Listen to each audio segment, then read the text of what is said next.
Multimeter. Electronics এবং electrical নিয়ে কাজ করার জন্য মাল্টিমিটার খুবই গুরুত্বপূর্ণ একটি ডিভাইস। কোনো কিছু পরিমাপ করার যন্ত্র হলো মিটার, আর যে মিটারের মাধ্যমে একাধিক রাশিকে পরিমাপ করা হয় তাকে বলা হয় মাল্টিমিটার। মাল্টিমিটার সাধারণত দুই ধরনের হয়, অ্যানালগ মাল্টিমিটার এবং ডিজিটাল মাল্টিমিটার। বর্তমান বাজারে বিভিন্ন ধরনের মাল্টিমিটারের প্রচলন আছে। আজকে আমরা বহুল প্রচলিত একটি মাল্টিমিটার নিয়ে আলোচনা করব। প্রথমে আমরা মাল্টিমিটার সম্পর্কে কিছু বেসিক তথ্য জেনে নেই। এটি হচ্ছে মাল্টিমিটারের ডিসপ্লে। এর নিচে যে দুটি বাটন দেখতে পাচ্ছেন, এর মধ্যে হলুদ বাটনটিকে বলা হয় হোল্ড অ্যান্ড সিলেক্ট বাটন। এর সাহায্যে ডিসপ্লেতে কোনো লেখাকে ধরে রাখা যায়, আবার বিভিন্ন অপশন সিলেক্ট করা যায়। আর পাশের যে সুইচটি আছে, এই সুইচটি হচ্ছে ডিসপ্লের ব্যাকলাইটের সুইচ। অন্ধকারে এটি বেশ কাজে দেয়। মাঝখানে যে গোল জিনিসটা দেখতে পাচ্ছেন, এটিকে বলা হয় সিলেক্টর সুইচ অথবা সিলেক্টর নব। মূলত এই সুইচটিকে ঘুরিয়ে আমরা মাল্টিমিটারটিকে বিভিন্ন মোডে সেট করতে পারি, যেমন ভোল্টেজ, কারেন্ট, রেজিস্ট্যান্স, ক্যাপাসিট্যান্স ইত্যাদি ইত্যাদি। এই দুটি হলো টেস্ট প্রোব।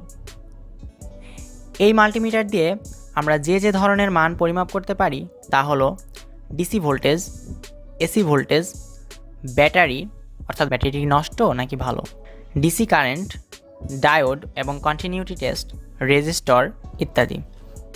কিছু কিছু মাল্টিমিটারে আবার ক্যাপাসিটর, ট্রানজিস্টর ও হার্জ পরিমাপ করার অপশন থাকে। সেগুলো একটু ব্যয়বহুল এবং অ্যাডভান্স লেভেল ইউজারদের জন্য। তবে যারা বেসিক লেভেলের আছেন তাদের জন্য এই ধরনের মিটার একদম পারফেক্ট। এবার আমরা দেখব কোনো কিছু পরিমাপ করার জন্য মাল্টিমিটার কিভাবে ব্যবহার করা হয়। প্রথমে আমরা ডিসি ভোল্টেজ পরিমাপ করব। আমাদের মিটারের ডিসি ভোল্টেজ রেঞ্জটি হলো 200 মিলিভোল্ট থেকে 600 ভোল্টেজ পর্যন্ত। তো শুরুতে আমরা একটি ব্যাটারির ভোল্টেজ পরিমাপ করে দেখি। আমাদের মিটারের এই অংশটি হলো ডিসি ভোল্টেজ অংশ। এবার মিটারের পয়েন্টারটি ডিসি 20 ভোল্টে সিলেক্ট করব, কারণ যেহেতু এই ব্যাটারির ভোল্টেজ 20 ভোল্টের বেশি হওয়ার কথা না। পয়েন্টটা সেট হওয়ার পর ডিসপ্লেতে দেখা যাচ্ছে ডিসি ভোল্ট 00, কারণ মিটারটিকে ব্যাটারির সাথে কানেক্ট করা হয়নি এখনও।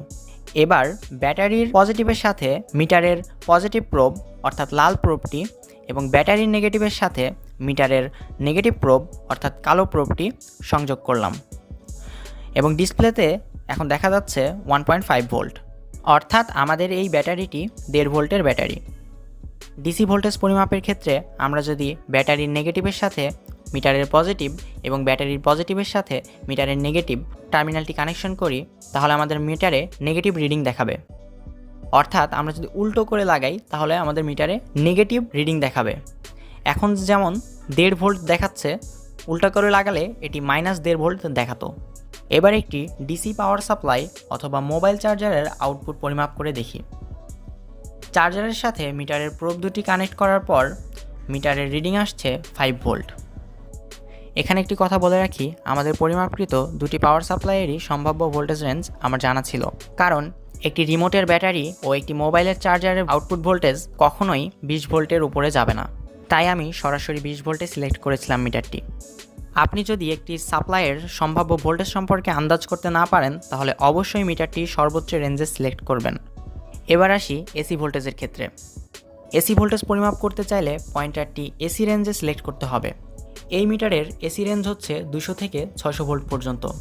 ধরুন আমাদের বাসাবাড়ির সুইচ বোর্ডের ভোল্টেজ পরিমাপ করতে হবে, তাহলে মিটারটি সিলেক্ট করতে হবে 600 ভোল্ট এসিতে, কারণ আমরা জানি সুইচ বোর্ডের ভোল্টেজ সাধারণত 200 এর চেয়ে বেশি হয়, অর্থাৎ 220 ভোল্ট হয়ে থাকে সাধারণত।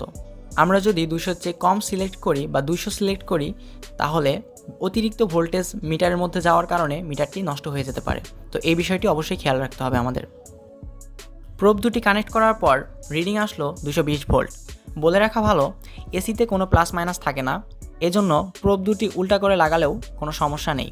রেজিস্টার চেক করার জন্য মিটারের পয়েন্টারটি ওহম রেঞ্জে সিলেক্ট করতে হবে। এই মিটারের ওহম রেঞ্জ হচ্ছে 200 ওহম থেকে 20 মেগা ওহম পর্যন্ত। মেগা ওহম অনেক বড় একটি রেঞ্জ। পয়েন্টারটি প্রথমে 200 ওহমে সিলেক্ট করলাম।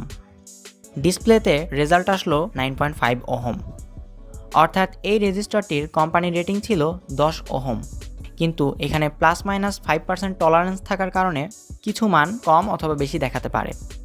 অন্য একটি রেজিস্টার নিয়ে দেখি। এটি কানেক্ট করার পর মিটারে 00 আউটপুট শো করছে। মিটারের পয়েন্টারটি এখনও 200 ওহমেই আছে, কিন্তু রিডিং শো করছে 00। হয়তো এই রেজিস্টারের মান 200 ওহমের চেয়ে বেশি। পয়েন্টারটি 200 ওহম থেকে 2000 ওহমে সেট করে দেখি কি হয়। এখন রিডিং দেখাচ্ছে 975 ওহম। তার মানে রেজিস্টারটি 1000 ওহম বা 1 কিলো ওহম মানের রেজিস্টার। রেজিস্টারে প্লাস মাইনাস টলারেন্স থাকার কারণে কিছু মান কম অথবা কিছু মান বেশি দেখাতে পারে। এবার আমরা একটি তারের কন্টিনিউটি টেস্ট করব।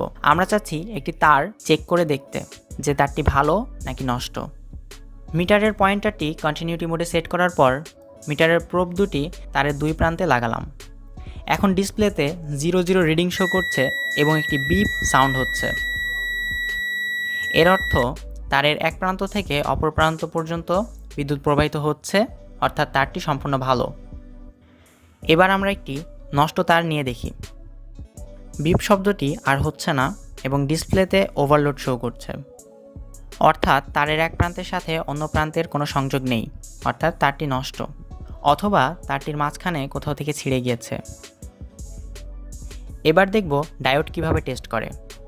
ডায়োড টেস্ট করার জন্য পয়েন্টারটি এখন যেখানে আছে ঠিক সেইখানে রেখে উপরের হলুদ বাটন বা হোল্ড অ্যান্ড সিলেক্ট বাটনে প্রেস করতে হবে।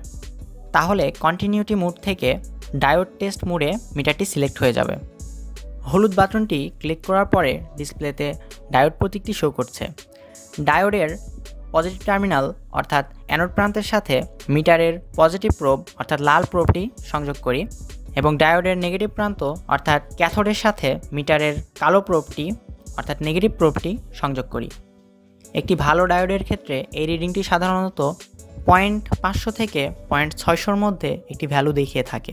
আবার যদি ডায়োডটি উল্টা করে সংযোগ দেই তাহলে মিটারে 00 শো করছে, অর্থাৎ ডায়োডটি ভালো আছে।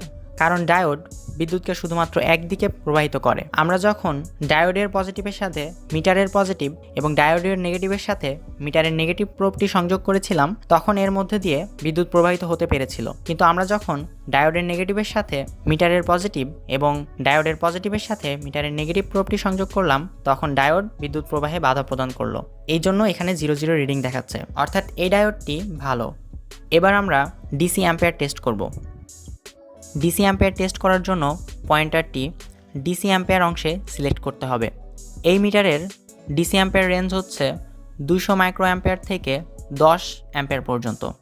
এখানে একটি কথা উল্লেখ্য যে যদি 200 মিলি অ্যাম্পিয়ারের উপরে কারেন্ট পরিমাপ করার প্রয়োজন হয় তাহলে অবশ্যই মিটারের লাল অথবা পজিটিভ প্রোবটি মিলি অ্যাম্পিয়ার ঘর থেকে খুলে অ্যাম্পিয়ার ঘরে লাগাতে হবে, অন্যথায় 200 মিলি অ্যাম্পিয়ারের উপরে কারেন্ট মিটার প্রবেশ করলে মিটারটি নষ্ট হয়ে যাবে। আমরা প্রথমে একটি এলইডি লাইটের অ্যাম্পিয়ার পরিমাপ করে দেখব। আরেকটি বিষয় হচ্ছে কারেন্ট পরিমাপ করার সময় মিটারটিকে সবসময় লোড ও সাপ্লাইয়ের সাথে সিরিজে সংযোগ করতে হয়। এখন লাইটটি বন্ধ এবং ডিসপ্লেতে 00 রিডিং শো করছে, অর্থাৎ কোনো কারেন্ট প্রবাহিত হচ্ছে না। কানেকশন কমপ্লিট করার পর এলইডিটি জ্বলছে এবং মিটারে 20 মিলি অ্যাম্পিয়ার কারেন্ট শো করছে, অর্থাৎ আমাদের এই যে এলইডিটা লাগানো আছে এটি 20 মিলি অ্যাম্পিয়ার কারেন্ট গ্রহণ করছে। এবার একটি মোটরের কারেন্ট চেক করব। একটি মোটর স্টার্ট হওয়ার সময় সাধারণের তুলনায় প্রায় 6 থেকে 10 গুণ বেশি কারেন্ট নিয়ে থাকে, তাই অবশ্যই মিটারের লাল প্রোবটি মিলি অ্যাম্পিয়ার থেকে অ্যাম্পিয়ারের ঘরে সিলেক্ট করতে হবে। মোটরের সংযোগ কমপ্লিট করার পর দেখলাম মিটারে 640 মিলি অ্যাম্পিয়ার কারেন্ট শো করলো, আবার কিছুক্ষণ পর তা 70 মিলি অ্যাম্পিয়ার হয়ে গেল, অর্থাৎ এই মোটরটি সাধারণত 70 মিলি অ্যাম্পিয়ার কারেন্ট নেয় এবং এর স্টার্টিং কারেন্ট 640 মিলি অ্যাম্পিয়ারের কাছাকাছি। এখানে একটি বিষয় উল্লেখ্য যে বড় মানের লোডের ক্ষেত্রে 10 সেকেন্ডের বেশি সময় ধরে মিটারের সাথে কানেক্ট করে রাখলে মিটারটি নষ্ট হয়ে যেতে পারে। আচ্ছা, এবার আসি কোন মিটারটি কাদের জন্য ভালো হবে। যারা একদম প্রথম থেকে শিখছেন তাদের শেখার জন্য অ্যানালগ মিটারটি ভালো হবে, কারণ এটি দামে কম এবং মিটারের কাটার অবস্থান দেখে মান পরিমাপ করতে হয় বলে একবার ভালোভাবে এই মিটার আয়ত্ত করতে পারলে যে কোনো মিটার ইউজ করতে পারবেন।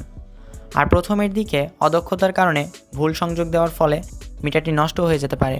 যেহেতু দামে কম তাই আপনার লোকসানটিও কমের উপর দিয়ে যাবে, তাই অ্যানালগ মিটারটি নতুনদের জন্য ভালো হবে। এবং যারা টুকটাক মিটার ব্যবহার করতে পারেন তারা অবশ্যই ডিজিটাল মিটারটি নেবেন, যেন নিখুঁত ও ক্ষুদ্র ক্ষুদ্র মানগুলো নিয়ে আপনারা কাজ করতে পারেন। ভিডিওটি যদি আপনার কাছে ভালো লাগে এবং শিক্ষণীয় মনে হয় তাহলে অবশ্যই একটি লাইক এবং চ্যানেলটি সাবস্ক্রাইব করে বেল বাটনটি বাজিয়ে দিন। ভিডিওটি আপনার কেমন লাগলো এবং পরবর্তীতে কোন টপিকের উপর ভিডিও দেখতে চান তা আমাকে কমেন্ট করে জানান। খুব শীঘ্রই আপনার কাঙ্ক্ষিত ভিডিওটি পৌঁছে দেব আপনার কাছে। সম্পূর্ণ ভিডিওটি দেখার জন্য আপনাকে অসংখ্য ধন্যবাদ।